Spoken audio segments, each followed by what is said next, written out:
Assalamualaikum warahmatullahi wabarakatuh. Berjumpa kembali dengan saya Supatmi pada pembelajaran matematika di SMP Negeri 2 Kaliwungu, Kabupaten Kendal. Sebelum pembelajaran kita mulai, marilah kita berdoa terlebih dahulu dengan membaca basmalah bersama. Bismillahirrahmanirrahim. Apa kabar anak-anakku semua? Semoga kalian dalam keadaan sehat walafiat tanpa suatu alangan apapun hingga dapat menyimak pembelajaran kali ini sampai selesai. Mari kita ikuti pembelajarannya. Aritmetika sosial. Apa itu aritmetika sosial? Nah, di sini adalah matematika yang berkaitan dengan kegiatan sosial kemasyarakatan. Nah, seperti tampak di sini, salah satunya yaitu kegiatan ekonomi antara penjual dan pembeli. Nah, untuk aritmetika sosial yang akan kita bahas di sini yaitu tentang kegiatan yang berkaitan dengan dunia perekonomian yang antara lain meliputi penjualan, pembelian, keuntungan, kerugian, bunga, pajak, bruto, neto, dan tara. Nah, untuk mempelajari aritmetika sosial ini, maka kalian harus membuka dulu atau mempelajari lebih dahulu tentang bentuk aljabar yang sudah kalian pahami di materi sebelumnya. Nah, tujuan pembelajarannya di sini yaitu yang pertama, kalian dapat memahami keuntungan dan kerugian. Kemudian yang kedua, dapat menentukan bunga tunggal. Kemudian yang ketiga, yaitu tentang bruto, neto, dan tara. Yang pertama lebih dahulu, memahami keuntungan dan kerugian. Pada kegiatan jual beli akan tampak yaitu pelaku kegiatan dan yang kedua kejadian kegiatan tersebut. Pelaku kegiatannya siapa? Ada penjual, ada pembeli.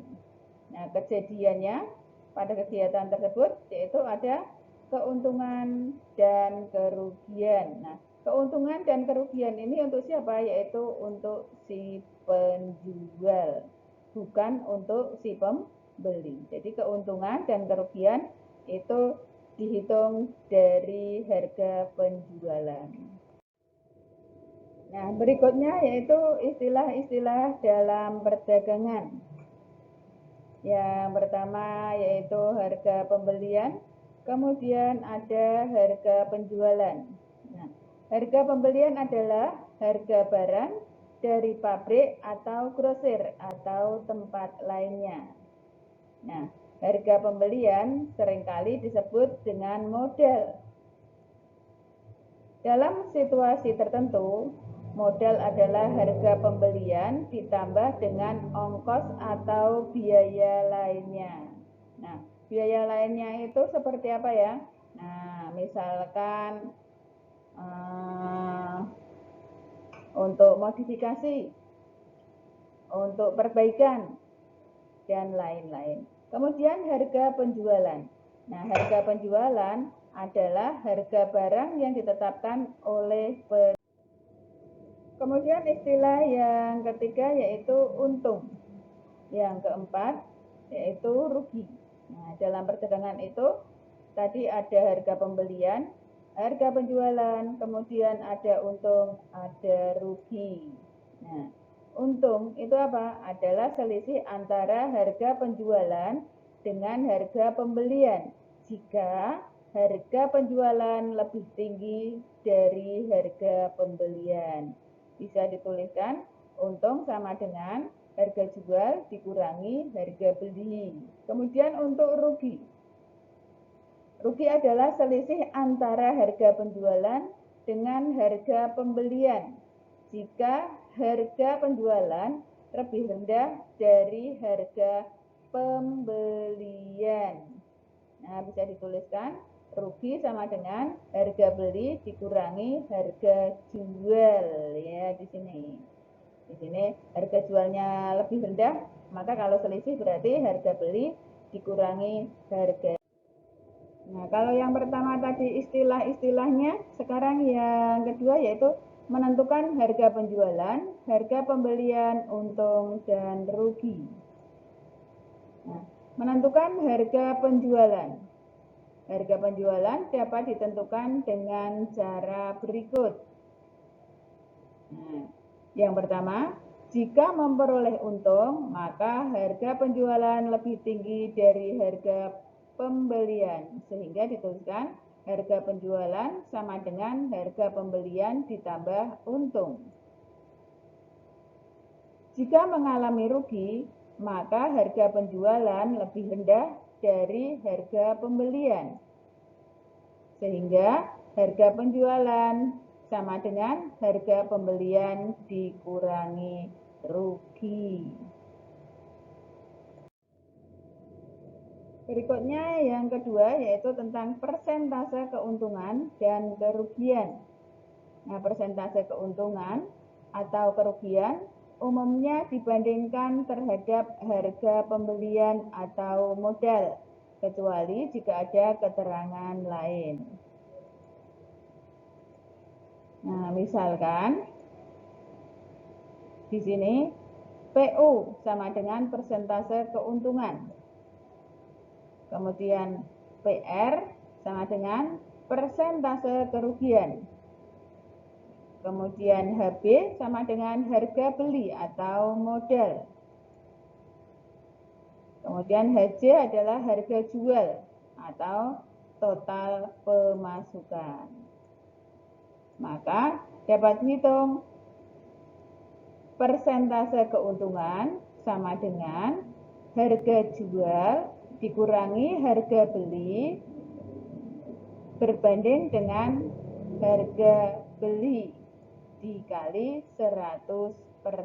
Ini untuk menghitung persentase keuntungan. Nah, persentase keuntungan itu dari harga beli, bukan harga jual. Nah, untuk persentase kerugian, berarti karena harga belinya lebih tinggi, maka harga beli dikurangi harga jual berbanding dengan harga beli juga.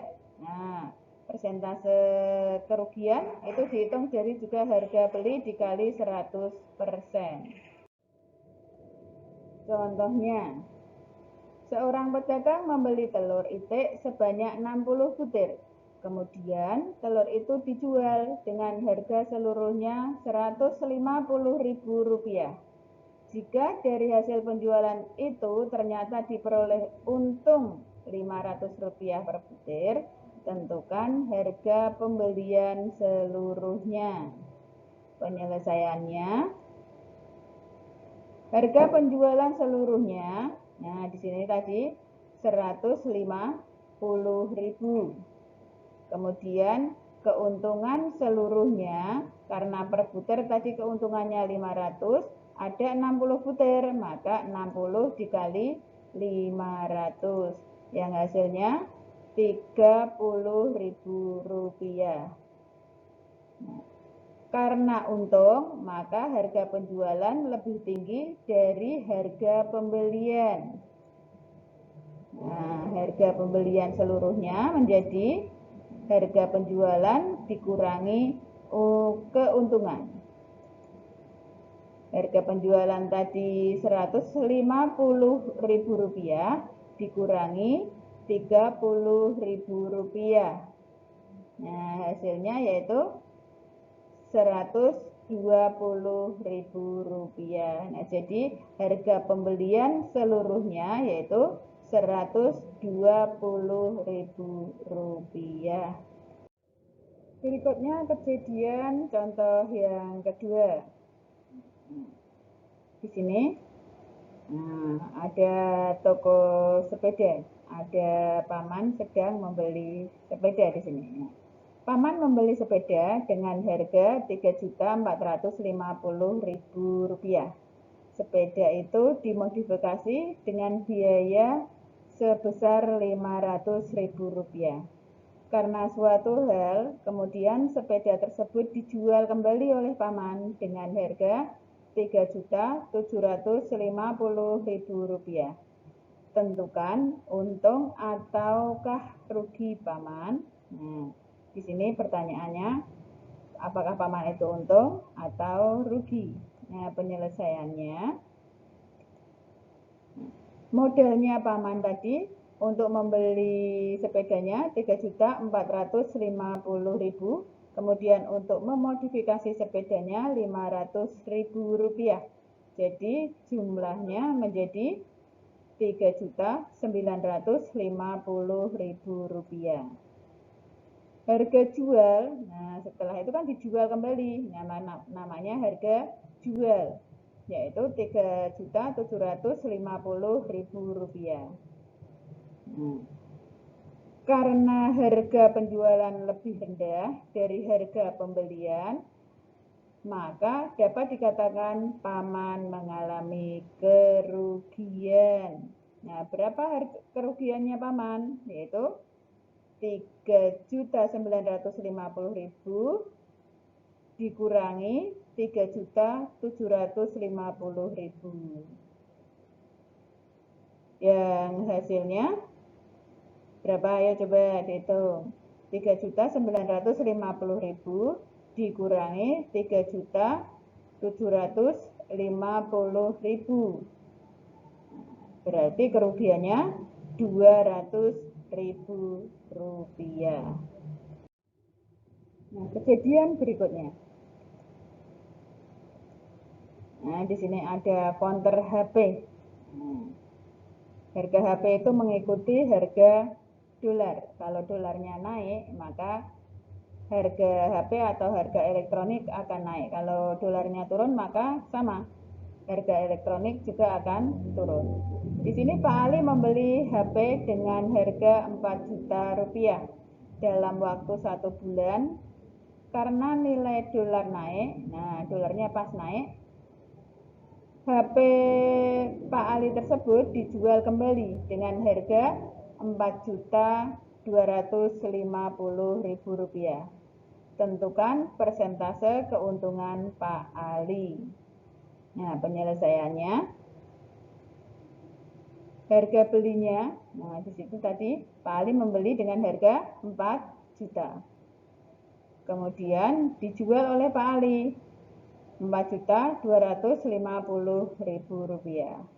Nah, persentase keuntungan itu tadi apa? Harga jual dikurangi harga beli per harga beli. Nah, dihitung dari harga beli kali 100%. Maka di sini 4.250.000 dikurangi 4 juta per 4 juta kali 100%. Nah, hasilnya yaitu 6,25%. Contoh kejadian yang keempat. Pak Rudi membeli sepetak tanah dengan harga Rp40 juta. Nah, di sini ada sawah berpetak-petak. Nah, Pak Rudi membeli sepetak tanah. Karena terkendala masalah keluarga, Pak Rudi terpaksa menjual tanah tersebut dengan menanggung kerugian 5%. Tentukan harga jual tanah milik Pak Rudi. Nah, penyelesaiannya, kerugiannya tadi 5%, berarti kita tuliskan 5/100 kali 40 juta. Hasilnya, nah di sini 5/100 itu 1/20. Nah, di sini 40 dibagi 20 ketemunya 2, maka hasilnya Rp2 juta. Nah, harga jualnya menjadi berapa? 40 juta dikurangi 2 juta. Harga beli dikurangi dengan kerugian. Nah, maka hasilnya yaitu 38 juta rupiah. Nah, jadi harga jual tanah milik Pak Rudi adalah 38 juta rupiah. Nah, tujuan yang kedua yaitu menentukan bunga tunggal. Nah, bagian yang pertama yaitu menentukan bunga tunggal. Nah, besar bunga tabungan maupun pinjaman pada setiap bank atau koperasi biasanya dinyatakan dalam bentuk persen. Misal, bunga bank 18%. Artinya, persen bunganya 18% untuk waktu 1 tahun. Nah, perhitungannya, bunga dalam 1 tahun itu sama dengan persen bunga dikali modal. Nah, kalau perhitungannya dalam bulan, misalkan bunga B bulan, berapa bulan, itu sama dengan B per 12 kali persen bunga kali modal.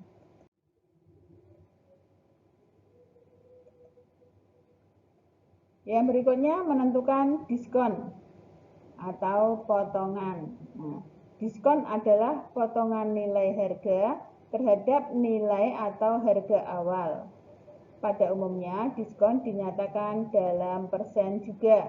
Nah, harga bersih sama dengan harga semula dikurangi diskon. Ini untuk perhitungannya. Kemudian berikutnya untuk menentukan pajak.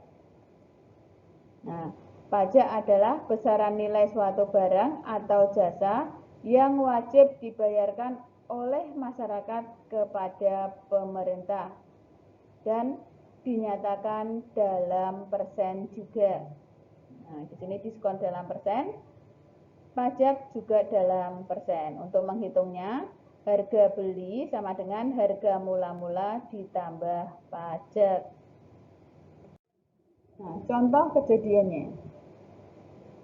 Reni memiliki tabungan di Bank A sebesar 25 juta rupiah dengan bunga 3% per tahun.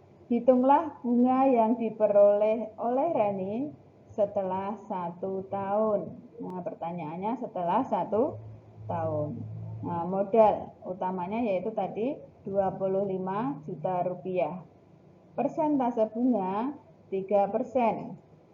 Kemudian bunga 1 tahun itu sama dengan persen bunga dikali modal. Berarti persennya 3%, kita tulis dengan 3 per 100 kali 25 juta. Nah, di sini nolnya 2. Di sini kalau kita bagi dengan 100-nya, berarti nolnya 2 juga hilang. Tinggal 250.000 dikali 3, hasilnya 750.000 rupiah. Kemudian contoh kejadian yang kedua. Fitri menyimpan uang di bank dengan bunga 18% per tahun. Bila setelah 4 bulan ia menerima bunga sebesar 12.000, berapakah uang yang disimpan Fitri di bank tersebut? Penyelesaiannya, nah pertanyaannya tadi, besar simpanan Fitri, modal utamanya, misalkan kita tulis M rupiah. Maka bunga B bulan sama dengan, tadi rumusnya, B per 12 kali persen bunga kali modal. Nah, di sini tadi bunganya tadi dapatnya 12.000 rupiah, maka kita taruh di depan sama dengan waktunya 4 bulan, 4 per 12 kali 18 per 100 kali M. Nah, di sini bisa kita hitung 4 dengan 12 kita bagi menjadi 1 per 3. Nah, dibagi dengan apa?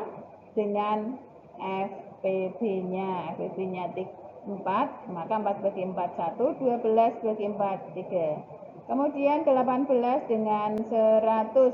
Nah, di sini FPB-nya yaitu berapa? 2. Ya, maka 18 bagi 2, 9, 100 bagi 2, 50. Nah, di sini dapatnya.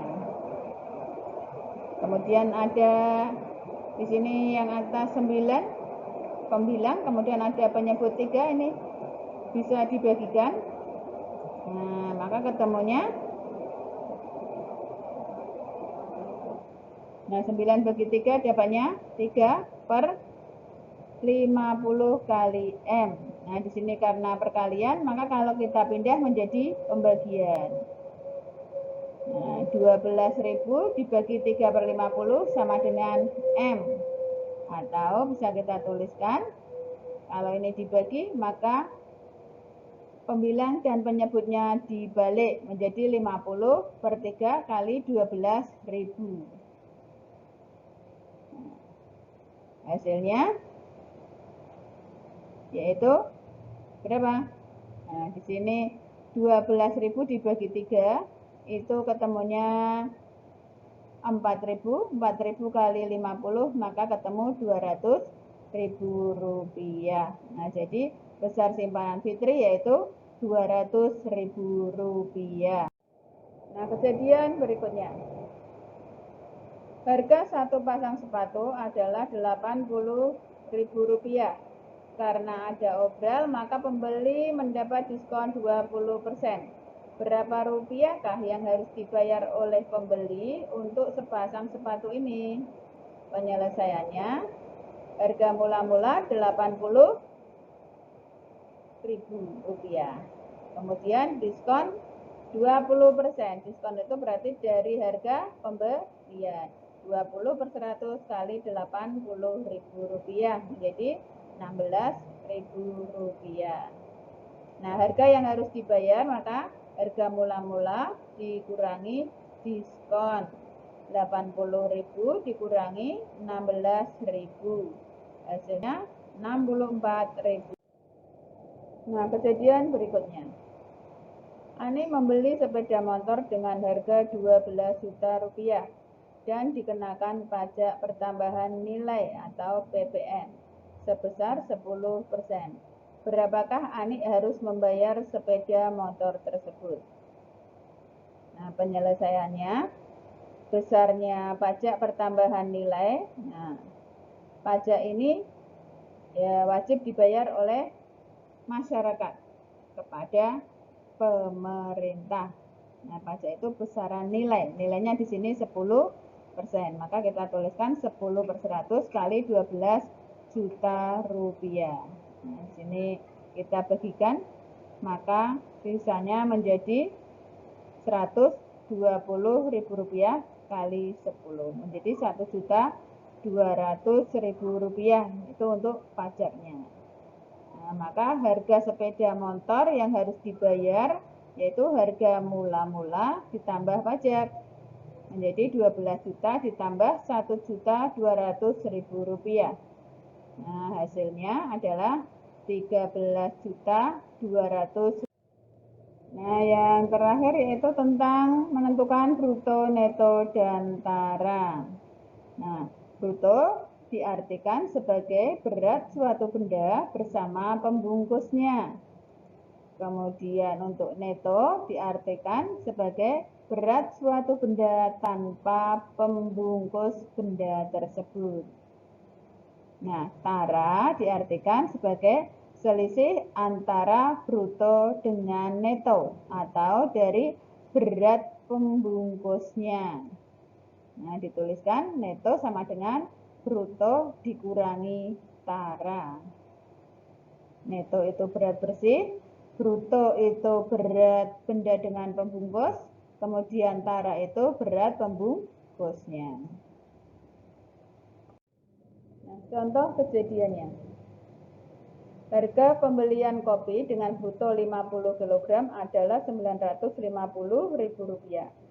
Jika tara 2% dan penjualan tiap kilogram neto adalah Rp20.000, tentukan neto dan harga penjualan seluruhnya. Penyelesaiannya, bruto 50 kg tadi dari bruto itu harga kopi dengan harga pembungkusnya. Nah, beratnya berarti berat kopi dengan berat pembungkusnya. Harganya Rp950.000. Tara yaitu 2%-nya, berarti 2/100 kali 50 kilogram. Nah, ini 2 kali 50 itu 100, 100 per 100 hasilnya 1 kilogram itu untuk taranya. Neto itu bruto dikurangi tara. Nah, brutonya tadi 50 kg dikurangi taranya 1 kg menjadi 49 kg. Ini untuk netonya. Karena harga penjualan berarti neto dikali harga per kilogram. 49 kilo dikali 20.000 rupiah. Maka hasilnya yaitu 980.000 rupiah.